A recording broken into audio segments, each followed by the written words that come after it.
Switch লেম্পৰ সহায়ত ceiling ফেনৰ কোন দুডাল ৱাই কেপাচিটৰ কানেকশ্যন হ'ব আৰু কোন দুডাল ৱাইত AC কানেকশ্যন হ'ব চাওঁ আহক। প্ৰথমে এতিয়া ৰঙাডাল আৰু নীলাডালত লগাই চাইছোঁ। অকণমান লাইটটো জ্বলিছে। এতিয়া লগাই চাওঁ ৰঙাডাল আৰু হালধীয়াডালত। ইয়াত লগালেতো দেখা গৈছে প্ৰায় সমানেই জ্বলিছে, কোনোটো কম বেছি ধৰিব পৰা নাই।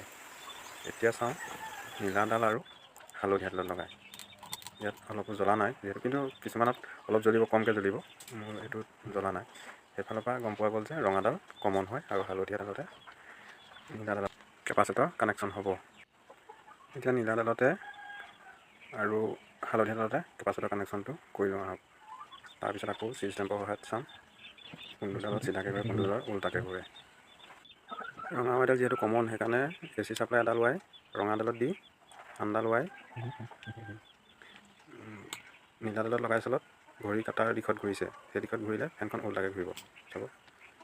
আৰু হালধীয়াডালত দিলে ঘড়ী কাটাৰ বিপৰীত দিশে ঘূৰিব লাগিব।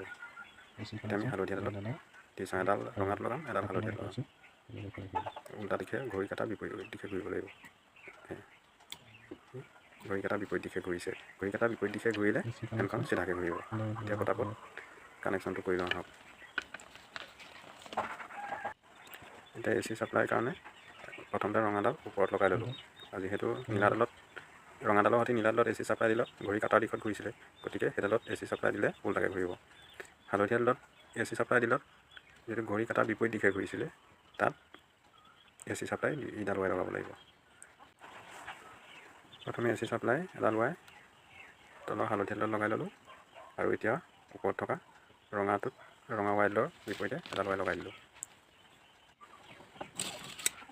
এতিয়া কাৰেণ্ট দি চাওঁ এই সম্পূৰ্ণ চিধাকৈ ঘূৰে নঘূৰে। ধুনীয়াকৈ ঘূৰি গ'ল, সেইটোৱে কানেকশ্যন।